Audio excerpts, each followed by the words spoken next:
ಬೇಲೂರು ಪಟ್ಟಣದ ಸರ್ಕಾರಿ ಪಾಲಿಟೆಕ್ನಿಕ್ ಕಾಲೇಜಿನಲ್ಲಿ ತಾಲೂಕು ಆಡಳಿತ, ಬೇಲೂರು ತಾಲೂಕು ಕಾನೂನು ಸೇವಾ ಸಮಿತಿ, ವಕೀಲರ ಸಂಘ, ಗ್ರಾಮೀಣಾಭಿವೃದ್ಧಿ ಮತ್ತು ಪಂಚಾಯತ್ ರಾಜ್ ಇಲಾಖೆ, ಸರ್ಕಾರಿ ಮತ್ತು ತಾಂತ್ರಿಕ ಶಿಕ್ಷಣ ಇಲಾಖೆ, ಮಹಿಳಾ ಮತ್ತು ಮಕ್ಕಳ ಅಭಿವೃದ್ಧಿ, ಶಿಶು ಅಭಿವೃದ್ಧಿ ಇಲಾಖೆ ಇವರುಗಳ ಸಂಯುಕ್ತ ಆಶ್ರಯದಲ್ಲಿ ರಾಷ್ಟ್ರೀಯ ಮತದಾರರ ಮತ್ತು ಹೆಣ್ಣು ಮಕ್ಕಳ ದಿನಾಚರಣೆಯನ್ನು ಆಚರಿಸಲಾಯಿತು. ಬೇಲೂರು ಹಿರಿಯ ಸಿವಿಲ್ ನ್ಯಾಯಾಧೀಶರಾದ ಎಂಎಸ್ ಶಶಿಕಲಾ ಅವರು ಕಾರ್ಯಕ್ರಮವನ್ನು ಉದ್ಘಾಟಿಸಿ, ಇತ್ತೀಚಿನ ವರ್ಷಗಳಲ್ಲಿ ವಿದ್ಯಾವಂತರು ಮತದಾನ ಪ್ರಕ್ರಿಯೆಯಿಂದ ದೂರ ಉಳಿದು ಹಕ್ಕು ಮತ್ತು ಕರ್ತವ್ಯದಿಂದ ವಂಚಿತರಾಗುತ್ತಿದ್ದಾರೆ ಎಂದು ಬೇಸರ ವ್ಯಕ್ತಪಡಿಸಿದರಲ್ಲದೆ, ಮತದಾನ ಎನ್ನುವುದು ಸಂವಿಧಾನ ನಮ್ಮೆಲ್ಲರಿಗೂ ನೀಡಿರುವ ಅತ್ಯಮೂಲ್ಯ ಹಕ್ಕಾಗಿದೆ. ಜೊತೆಗೆ ಮತ ಚಲಾಯಿಸುವ ಮೂಲಕ ಉತ್ತಮ ಪ್ರತಿನಿಧಿಯನ್ನು ಆರಿಸುವುದು ಕೂಡ ನಮ್ಮೆಲ್ಲರ ಜವಾಬ್ದಾರಿಯಾಗಿದೆ.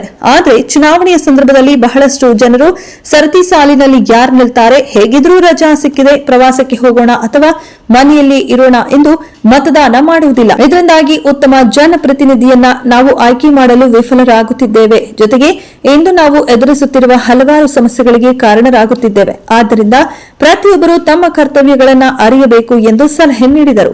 ಇನ್ನು ಕಾರ್ಯಕ್ರಮದಲ್ಲಿ ತಹಶೀಲ್ದಾರ್ ಮಮತಾ ಎಂ ಹಾಗೂ ವಕೀಲರ ಸಂಘದ ಅಧ್ಯಕ್ಷ ಪೃಥ್ವಿ ಅವರು ಮಾತನಾಡಿ ತಮ್ಮ ಅಭಿಮತವನ್ನ ವ್ಯಕ್ತಪಡಿಸಿದರು.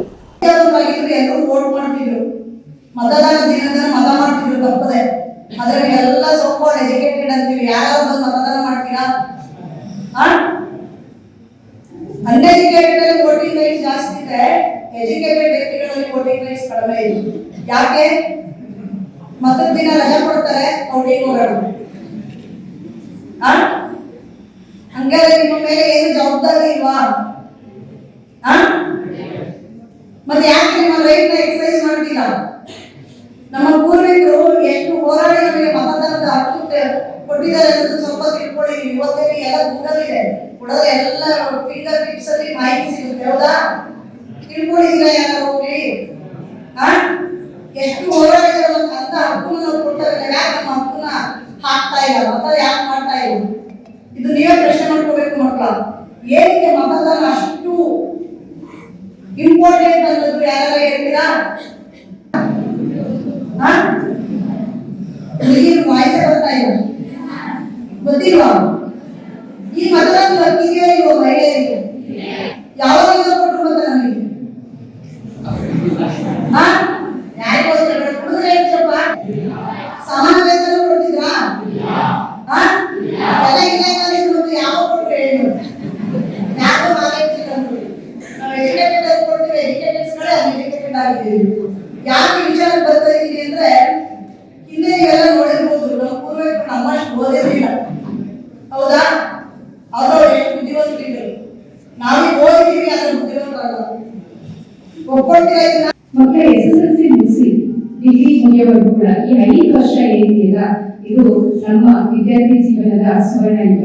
ಈ 5 ವರ್ಷದಲ್ಲಿ ಯಾವ ಮಕ್ಕಳು ವಿದ್ಯಾರ್ಥಿ ಜೀವನನ ಸದ್ಬಳಕೆ ಮಾಡ್ಕೊತಾರೆ, ಓದಲಿಕ್ಕೆ ಆದ್ಯತೆ ಕೊಡ್ತಾರೆ, ನಮ್ಮಲ್ಲಿರುವಂತಹ ಹಸಿವು ಏನಿದೆ, ಓದ್ಬೇಕು, ಮುಂದೆ ಏನಾದ್ರು ಗುರಿ ತಲುಪಬೇಕು ಅನ್ನೋ ಹಸಿವು ಏನಿದೆ, ಅದಕ್ಕೆ ಆದ್ಯತೆ ಕೊಡ್ತಾರೆ, ಆ ಮಕ್ಕಳು ಮಾತ್ರ ಮುಂದೆ ಸಮಾಜಕ್ಕೆ ಒಳ್ಳೆ ಮಕ್ಕಳಾಗಿ ಒಳ್ಳೆ ಪ್ರಜೆಗಳಾಗಿ ಬಂದಾಗ್ತಾರೆ. ಹೌದಾ?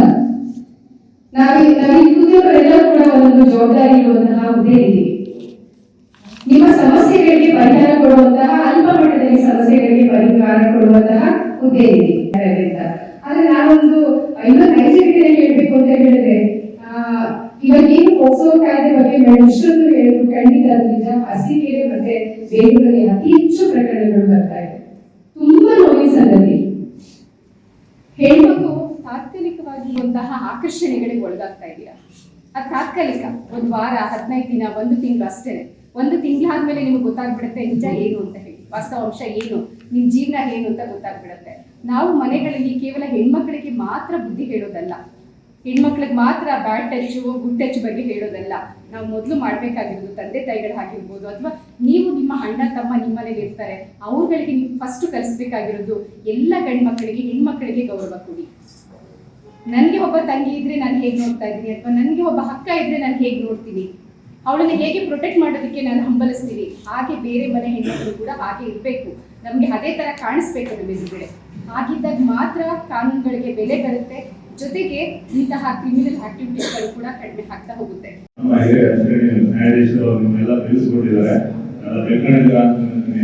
ಎಲ್ಲ ಬೇಜಾರಾದರು ಮತದಾನದ ಹಕ್ಕನ್ನ ಅದನ್ನ ಚಲಾಯಿಸಲೇಬೇಕು.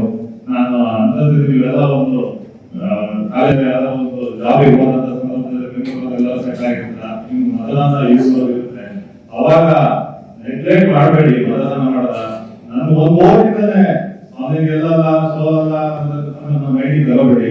ಒಬ್ಬ ವ್ಯಕ್ತಿನ ಆಯ್ಸೋದು ಬಿಡೋದು, ಒಳ್ಳೆ ವ್ಯಕ್ತಿನ ಆಯ್ಸೋದು ಬಿಡೋದು ನಿಮ್ ಕೈಲಿರುತ್ತೆ. ನೀವು ಒಂದು ಮತದಾನ ಮಾಡೋದ್ರಿಂದ ವ್ಯಕ್ತಿ ಗೆದ್ದು ಒಳ್ಳೆ ಕೆಲಸಗಳನ್ನ ನಿಮಗೆ ಮಾಡ್ಬೇಕು. ನೀವು ಮತದಾನ ಮಾಡಿದ್ರಿ ಅಂದ್ರೆ ನೀವು ಅವ್ರ ಹತ್ರ ಬಂದು ಅವ್ರ ಹತ್ರ ಹೋಗಿ ಕೆಲಸ ಕೇಳಕ್ಕೆ ನಿಮ್ಗೆ ಆತ್ಮಸ್ಥೈರ್ಯ ಇರುತ್ತೆ. ಇಲ್ಲ ಅಂದ್ರೆ ಮತದಾನ ಮಾಡಿಲ್ಲ ಅಂದ್ರೆ ನಮ್ಗೆ ಓಟ್ ಹಾಕಿಲ್ಲ ನಾನೇ ಅಂತ ಕೆಲಸ ಕೇಳಕ್ ಹೋಗ್ತೀವಿ ಅಂದ್ರೆ ಆವಾಗ ನಿಮ್ಮ ಊರು, ನಿಮ್ಮ ಮನೆ, ಯಾವುದೇ ಕೆಲಸಗಳು